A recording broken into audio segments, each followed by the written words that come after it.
अस्सलामुअलैकुम गाइस, कैसे हैं आप। उम्मीद है कि आप ठीक ठाक होंगे। सो फ्रेंड्स, आज की वीडियो में हम आपको बताएंगे कि आप वीटा वीडियो एडिटर को कैसे फ्री में डाउनलोड कर सकते हैं। तो चलिए वीडियो को स्टार्ट करते हैं। सबसे पहले आपने अपना गूगल क्रोम को ओपन करना है। तो मैं यहाँ पर गूगल क्रोम को ओपन करता हूँ। तो गूगल क्रोम को ओपन करने के बाद यहाँ पर सर्च बार में लिखना है चनियोटी टेक। चनियोटी टैग लिखने के बाद सिंपली सर्च वाले बटन पर क्लिक कर देना है। तो जैसे ही सर्च वाले बटन पर क्लिक करेंगे, आपके पास अब फर्स्ट में जो वेबसाइट आएगी उसे ओपन करना है। तो मैं यहाँ पर इसे ओपन करता हूँ। ओपन करने के बाद यहाँ पर आपको सर्च वाला बटन शो हो रहा है, इस पर सिंपली क्लिक करना है और यहाँ पर लिखना है वीटा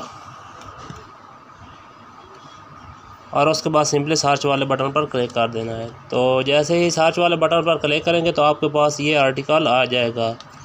तो इसको सिंपली यहाँ पर ओपन करना है। ओपन करने के बाद यहाँ पर स्क्रॉल डाउन करना है। स्क्रॉल डाउन करने के बाद यहाँ पर आपको डाउनलोड वाला ऑप्शन नज़र आ रहा है, इस पर सिंपली क्लिक करना है। तो मैं यहाँ पर क्लिक कर लेता हूँ। क्लिक करने के बाद एक और पेज ओपन होगा, तो इसे भी थोड़ा स्क्रॉल डाउन करना है।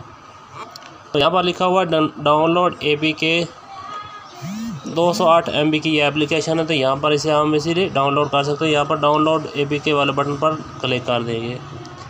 तो जैसे ही डाउनलोड APK वाले बटन पर क्लिक करेंगे तो यहाँ पर ये वार्निंग देगा, यहाँ पर जो डाउनलोड एनीवे यहाँ पर क्लिक कर देंगे। तो जैसे ही यहाँ पर क्लिक करेंगे तो आपकी डाउनलोडिंग जो है वो स्टार्ट हो जाएगी। तो यहाँ पर देख सकते हैं मेरे पास ये एप्लीकेशन जो है वो डाउनलोड हो रही है सॉरी। तो मैं इसे यहाँ पर डाउनलोड नहीं क्योंकि मेरे पास ऑलरेडी ये मोबाइल में इंस्टॉल है। तो यहाँ से इसे मैं कट कर देता हूँ। तो ये था आसान सा तरीका जिसके ज़रिए आप वीटा एप्लीकेशन को बहुत ही आसानी के साथ अपने मोबाइल में डाउनलोड और इंस्टॉल कर सकते हैं। तो वीडियो पसंद आए तो वीडियो को लाइक करना, चैनल पर फर्स्ट टाइम है तो चैनल को सब्सक्राइब करना। अल्लाह हाफिज़।